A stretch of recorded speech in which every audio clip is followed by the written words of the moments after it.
Bismillahirrahmanirrahim.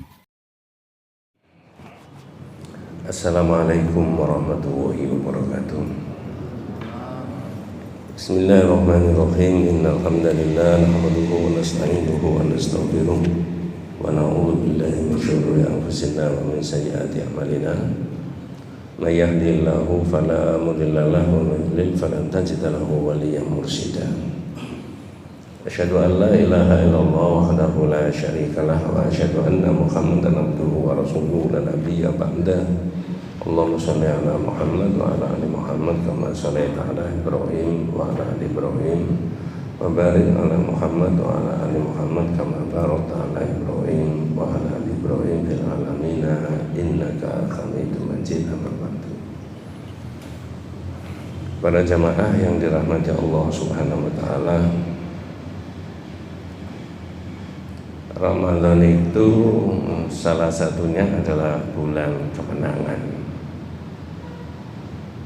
Kemenangan bisa maknanya macam-macam. Orang menahan syahwatnya, orang tidak berkata yang tidak baik dan sebagainya. Lalu Allah menyiapkan di Ramadan itu ada malam yang disebut dengan Lailatul Qadar dan sebagainya dan sebagainya. Tapi puasa itu memang ibadah yang unik ya. Gak ada tanda-tandanya. Saya husnudzon berprasangka baik yang hadir ini puasa semuanya. Tapi saya kan tidak tahu. Kalau saya pas di jalan kesana kemari, saya husnudzon orang-orang itu puasa semuanya karena nggak ada yang makan. Saat itu yang saya ketahui. Sehingga puasa itu tidaklah ditandai dengan tadi malam itu sahur ya. Nah, sahur tidak menunjukkan indikasi orang itu puasa. Sorenya itu kan buka bersama. Enggak mas, buka bersama itu mangan bareng saja, tidak harus orang berpuasa. Mengapa kok saya ngomong begitu? Yang dibahas ini adalah syurutu tahqiqin nasr,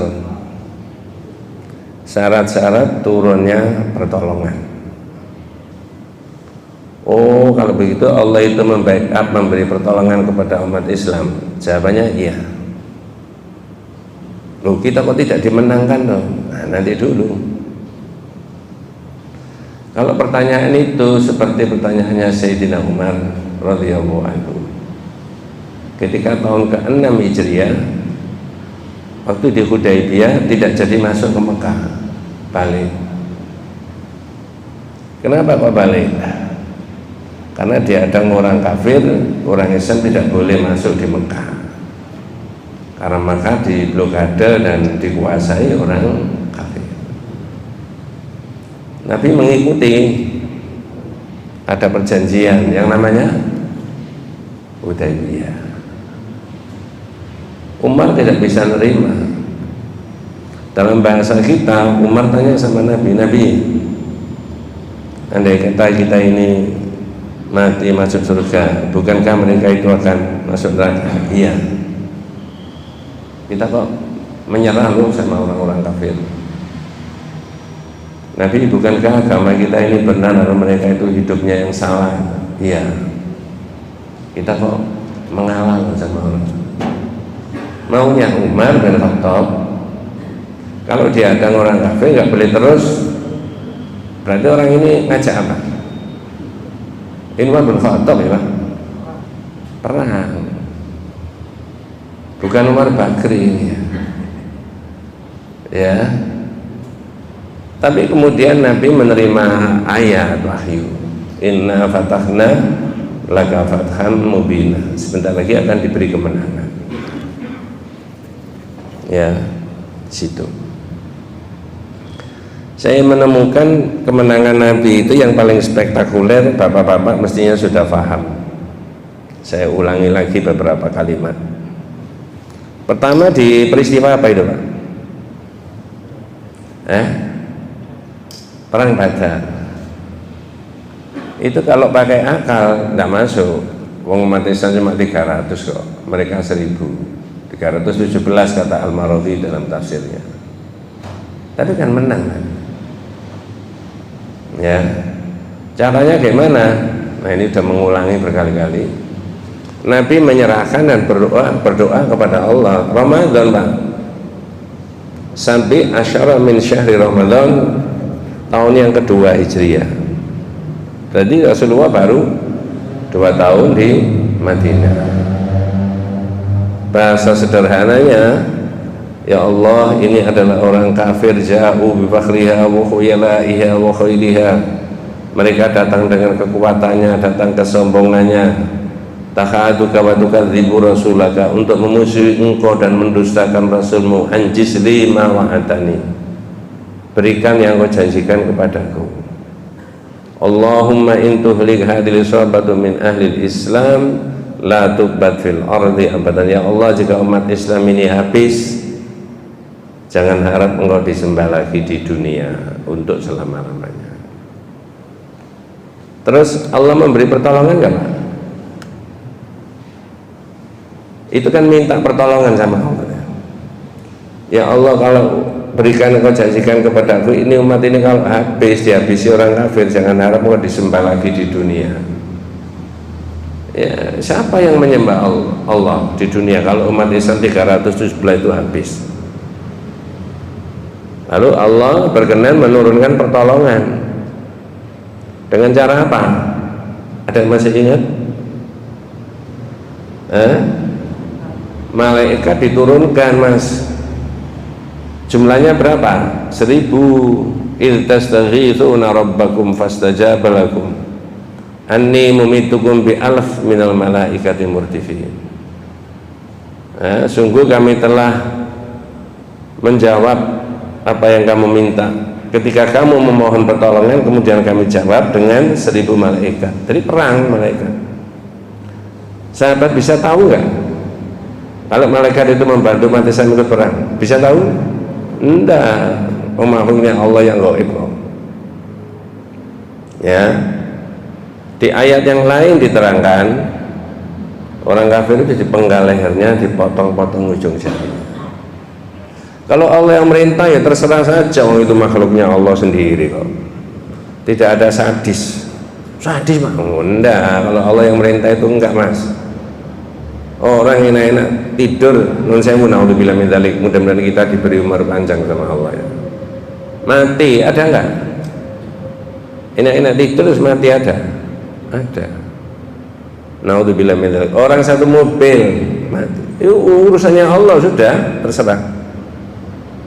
Ya. Nah, itu jadi pertolongan di bulan Ramadan yang Rasulullah SAW tadi menyerahkan umat Islam tadi kepada Allah.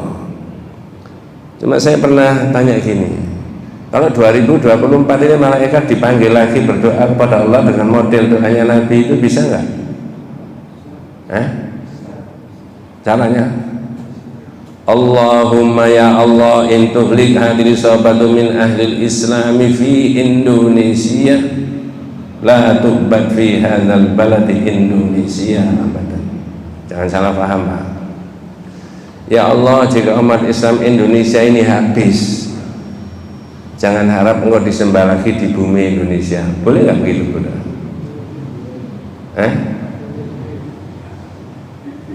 Kalau sampean dan kita tidak berdoa begitu, nanti grafiknya semakin tahun persentasenya semakin apa? Menurun. Berarti kita harus minta sama Allah supaya Indonesia ini mayoritas tetap penduduknya beragama Islam. Jawabannya iya. Tapi maknanya doa itu juga kita maksudkan supaya anak cucu kita itu imannya sama dengan kita. Jawabannya iya. Nggak ada yang disakiti dengan doa itu. Cuma saya pernah guyon nih, kalau malaikat sudah turun terus tanya sampean Mas, tugas gua apa Cak? Ya apa ayo? Ya. Buat tugasnya apa malaikat? Ini Allah yang, jadi jangan disepelekan kekuatan itu. Dua, ini belum bahas kitabnya.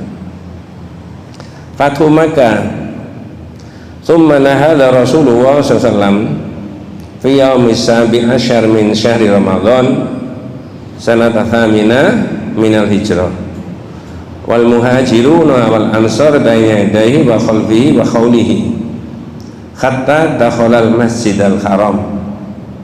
Kalian bisa angen-angen ya, Mekah itu dibarikade, dikuasai sama orang kafir, ekonomi, sosial, politik, ya misalkan begitu kalau pakai bahasa sekarang, komunikasi, telkom dan sebagainya, semuanya itu kalau pakai bahasa itu dikuasai mereka. Tapi tarikh ini menulis ya, Nabi kok masuk enak-enakan ke Mekah, tidak ada perlawanan. Oh ada rombongan orang Islam dipimpin Nabi, oh dipersilakan, tidak ada perlawanan. Padahal 2 tahun sebelumnya, tahun ke-6 tolak, tidak boleh masuk. Nah ini di Ramadan. Nabi masuk di masjid, kemudian Nabi tawaf, kemudian di Ka'bah itu ada banyak apa? Berhala. Menurut kitab Tarikh Rafiqul Maktum Sirah An-Nabawiyah, berhalanya itu Pak besar kecil ada 360 sonaman berhala. Dihancurkan sama Nabi.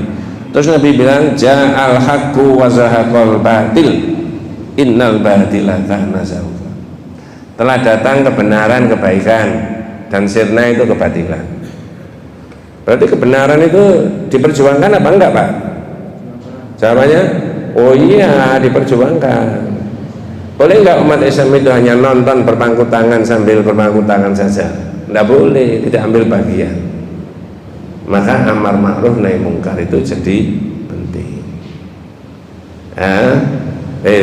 Sudah 2 yang saya sebutkan, kemenangan Nabi. Terus gimana Pak Ustaz? Ini mau Ramadan. Nah ini yang saya mau bahas. Kitab ini menulis inna lil qari li sirati Rasulillah wa jihadi yara marakhil ataliyah. Kalau sampean dan saya ini membaca riwayat Nabi itu periodisasinya, tahapan-tahapan yang dilakukan Nabi dalam membina umat itu ada 4, Pak. Nah ini loh, kalau saya yakin, yakinnya ini mau pemimpin model apa saja, zaman kapan saja, kalau mengikuti Nabi pasti sukses. Ya, apa tahapan-tahapan yang dilakukan Nabi? Pertama, marhalatut tauhid. Baqiya Rasulullah 13 aman fi Makkah al-Mukarramah wa huwa yad'u qaumahu ila tauhidillah fil ibadati wa du'a wal hukum wa muharabati syirki. Pertama adalah orang itu dikuatkan akidahnya, Pak.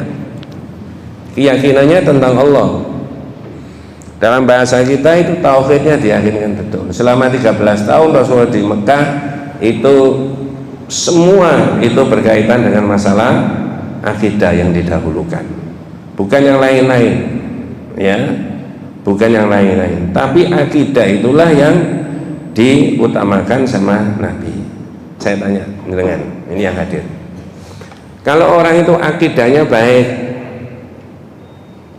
kira-kira kalau di tangan orang yang punya ilmu, ya, akidah yang ilmu di tangan orang yang akidahnya baik, naudzubillah, itu diselewengkan nggak Pak ilmunya, Pak? Kalau orang akidahnya baik, enggak. Kalau orang itu akidahnya baik, keyakinannya baik, 4 tambah 4 itu 8. Tapi kalau akidahnya tidak baik, tidak punya rasa takut sama Allah, 4 tambah 4 itu bisa 444. Ada begitu, Pak? Di mana itu? Serius, saya udah ngomong di mana-mana. Coba orang tidak takut sama Allah itu, ya, nggak usah dirasani. Hampir tiap hari saya ngomong 4 tambah 4 itu 8. Tapi bisa kemudian karena orang tidak punya rasa takut, akidahnya tidak baik, naudzubillah min dzalik, bisa dimainkan 4 tambah 4 bisa 444, tergantung yang program gimana caranya. Ini sudah Nabi mengajarkan akidah dulu supaya ilmu itu tidak dipakai untuk menjerumuskan umat dan masyarakat, supaya harta itu tidak dipakai untuk menjerumuskan umat dan masyarakat, supaya jabatan itu tidak dipakai untuk menjerumuskan umat dan masyarakat. Kalau akidahnya baik, itu teorinya di situ. Ya, adik-adik itu kan hafal. Ketuhanan yang Maha Esa itu posisinya sebagai dasar negara yang keberapa? Pertama. Sebelumnya kan ketuhanan dan kewajiban menjalankan syariat Islam bagi pemeluk-pemeluknya. Itu uraian rumusan apa? Wis gak diulang P4 itu. Piagam Jakarta. Tapi begitu ada kemerdekaan, ya, baru ada perubahan itu. Ketuhanan yang Maha Esa. Itu tauhid. Undang-Undang Dasar tahun 1945 pasal 29 ayat 1, negara berdasar atas ketuhanan yang Maha Esa. Landasannya sudah betul mas, teorinya. Nah, kalau akidahnya tidak baik di tangan orang, akidah tidak baik itu di tangan orang yang berilmu, ya itu tadi. Akidah tidak baik di tangan orang yang berharta, ya bisa dipakai tidak baik. Datanya dipakai serangan, ya. Serangan apa? Ya. Kalau jabatannya itu tidak di tangan orang yang berakidah baik, makanya Rasulullah meletakkan ini. Itu panjang keterangannya juga. 2, kalau sudah akidahnya baik, imannya itu, ya, marhalatul ukhuwah. Marhalatul apa? Ukhuwah. Ukhuwah itu apa? Ukhuwah, apa ukhuwah itu? Persaudaraan. Maksud saya, Nabi itu ketika hijrah dari Mekah ke Madinah, dipersaudarakan nggak antara orang Muhajirin dan orang Ansor? Jawabannya, iya. Dipersaudarakan nggak antara orang Islam dengan orang-orang Yahudi? Jawabannya, iya. Jadi kalau mau jadi pemimpin yang baik seperti Nabi, umat itu jangan dipecah-pecah, rakyat itu jangan dipecah-pecah, satukan. Tidak ada alasan kalau kita itu berpikir dan bersikap yang proporsional yang baik, betul-betul menyatukan umat itu secara fair, secara jujur. Tidak ada alasan rakyat itu atau umat itu tidak mendukung pimpinan yang demikian itu tadi. Contohnya Nabi, orang Yahudi aja mengaku itu saat itu. Lah kalau dipecah-pecah nggak bisa, Pak. Ada yang berkenan membaca Al-Quran surat 59 ayat 10? Kalau enggak saya sendiri yang baca. Walladzina ja'u min ba'dihim yaquluna Rabbana ighfir lana wa li ikhwanina alladzina sabaquna bil iman wa la taj'al fi qulubina ghillan lil ladzina amanu rabbana innaka ra'ufur rahim. Surat 59 ayat yang ke-10. Ada yang berkenan membaca? Kalau enggak saya sendiri. Oke, saya aja. Monggo Pak, jangan tak yang baca, monggo. Dan orang-orang yang datang sesudah mereka, Muhajirin dan Ansor. Artinya orang beriman setelah orang Muhajirin dan Ansor. Nanti sampai di kita ini Pak ya. Jenengan itu kan datang setelah Muhajirin dan Ansor. Tidak berbarengan dengan Muhajirin dan Ansor, apalagi sebelumnya yang enggak mau 2024 cek urip. Berarti setelahnya. Apa Pak panduannya, mestinya dia itu harus gimana? Monggo. Mereka berdoa, ya Tuhan kami, Nggih. ampunilah kami dan saudara-saudara kami yang telah beriman lebih dahulu dari kami. Ya, jadi nggak egois Pak. Ya Rob, ya Tuhan kami, ampunilah kami dan orang-orang yang terdahulu dari kami, orang-orang mukmin yang sebelumnya. Di masjid ini saja. Mohon maaf, mudah-mudahan kita diberi umur panjang sama Allah yang barokah. Ada nggak jamaah yang aktif di masjid ini sekarang sudah dipundhut sama Allah? Siapa Pak? Yang saya ketahui Pak Samsuharto. Gitu. Mudah-mudahan Allah memberikan rahmatnya, mengampuni segala dosa. Maka kewajiban kita juga orang terdahulu-dahulu itu kita doakan, sesama saudara umat Islam. Coba berikutnya Pak, itu yang penting. Dan janganlah engkau tanamkan kedengkian dalam hati kami terhadap orang-orang yang beriman. nah, saya tanya Pak, ini sudah diimplementasikan kan belum? Doa ini loh, ya Allah, jangan Engkau tanamkan dalam hati kami itu rasa benci kepada saudara-saudara kita yang sesama beriman. Sudah diamalkan Pak? Kalau belum kan antara umat Islam yang satu dan Islam yang lain bentrok aja. Ada pengajian tidak didukung malah diapakan?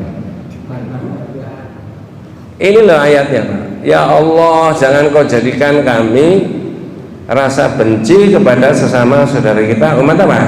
Islam.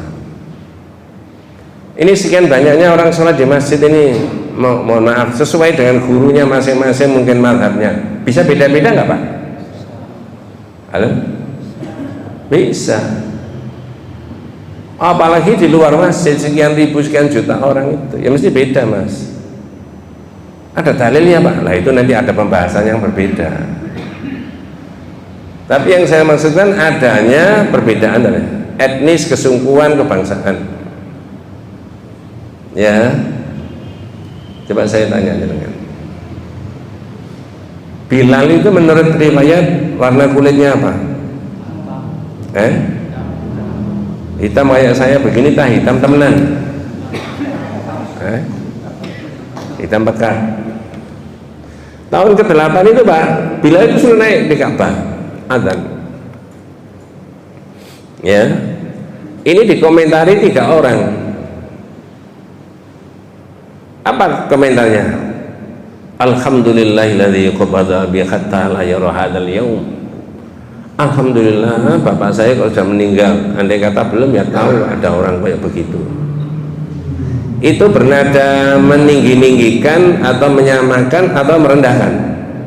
Merendahkan. Atau lagi Mas, ma wajada Muhammadun mu'adzinan ghaira hadzal ghurab al-aswad. Iya, Muhammad itu tidak menemukan tukang adzan lain kecuali gagak hitam. Coba. Satu lagi, iyuridillah yughayyir fayughayyir. Orang gini dirubah kan ya bisa. Ya. Fa akhbara Jibril bima yaquluna.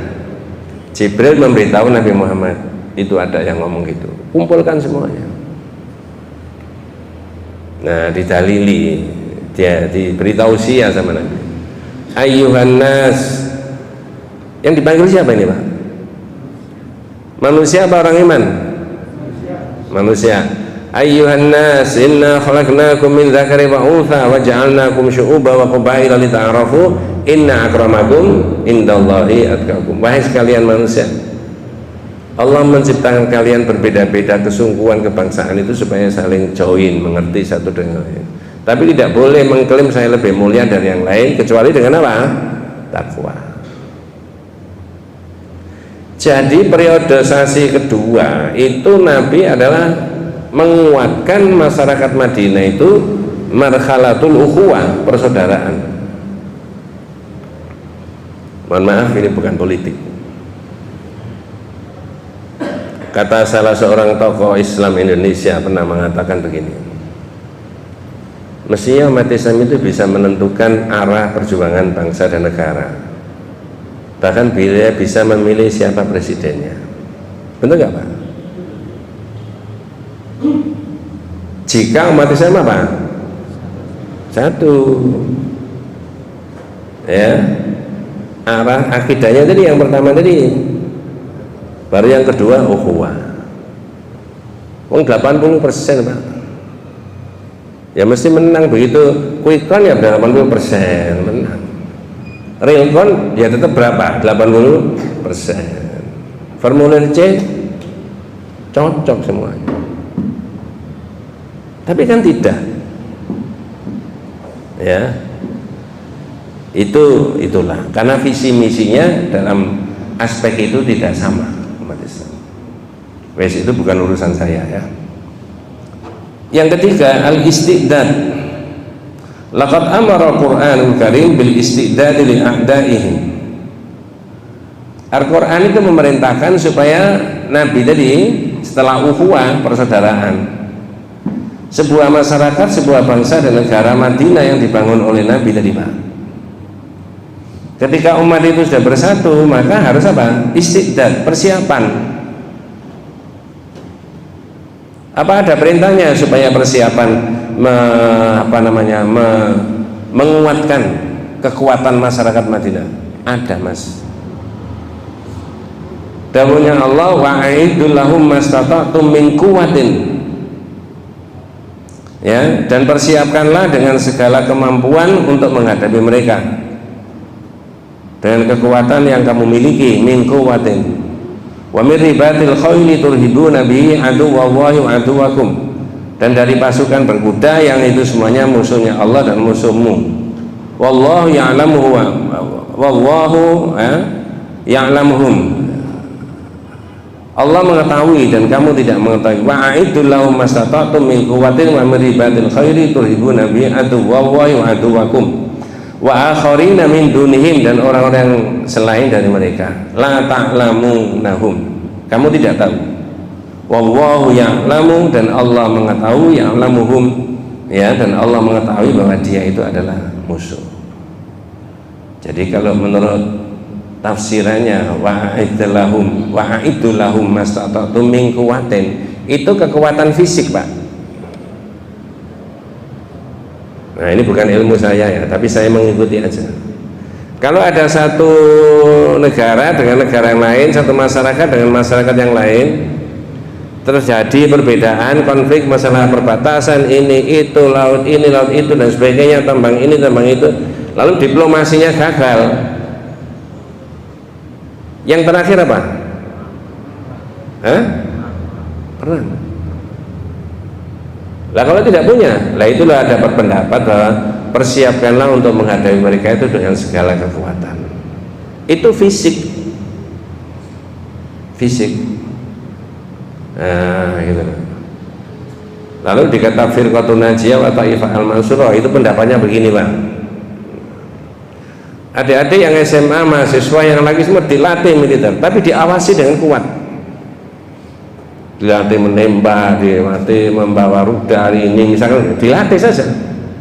Itu kalau proses awalnya tadi benar, akidahnya kuat, ukhuwahnya baik, maka dilatih saja. Ketika dalam keadaan krusial, maka ini sudah punya cadangan. Itu coba, itu kitab-kitab klasik itu punya pikiran kayak begitu. Jadi negara itu siap. Ada tak apa pasukan yang disiap? Ada level A ini, level B ini, dan sebagainya.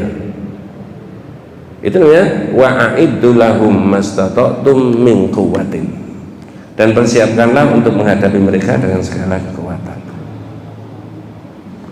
Yang keempat, nah ini tahqiqun nasr. Wa indama na'udu ila aqidati tauhid wa nakunu ikhwanan mutahabbina wa nasta'idu lil a'da bisalah sayatahaqqaqu insyaallah nasrul lil mu'minin. Jadi janjinya Allah menolong orang mukmin itu benar, asal itu adalah satu, akidahnya baik. Yang kedua, apa tadi? Ukhuwahnya itu nampak jelas. Tidak ada rasa satu dengan yang lain sesama saudara umat Islam. Tidak ada begitu. Ya.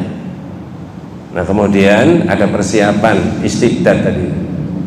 Baru yang terakhir tahqiqun nasr, yaitu ada kemenangan. Posisinya berdoa di mana, Pak? Ya bisa di pertama, bisa di kedua, bisa di ketiga, bisa di keempat. Nah, ini pembawa Ramadan. Berdoalah untuk masyarakat kita, untuk bangsa dan negara kita. Insya Allah akan mengijabahi doa itu tadi. Nah, inilah yang disebutkan syurutut tahqiqun nasr, syarat-syarat turunnya pertolongan. Nanti bab berikutnya lagi, wa kana haqqan alaina nasrul mu'minin. Mas, kewajibannya Allah itu menolong umat Islam ya. Kewajibannya Allah. Saya ulangi, kewajibannya Allah itu menolong umat Islam. Zahirnya kalau Nabi tadi di Fathu Makkah dan di Badar tidak diberi pertolongan, berantakan nggak? Nah itu loh. Nanti ada berikutnya membahas itu. Mudah-mudahan kita semuanya senantiasa diberikan rahmat barokah hidayah Allah SWT. Hadanallahu wa iyyakum ajmain. Kita tutup dengan doa kafaratul majelis. Subhanakallahumma wa bihamdika asyhadu an la ilaha illa anta astaghfiruka wa atubu ilaik. Assalamualaikum warahmatullahi wabarakatuh.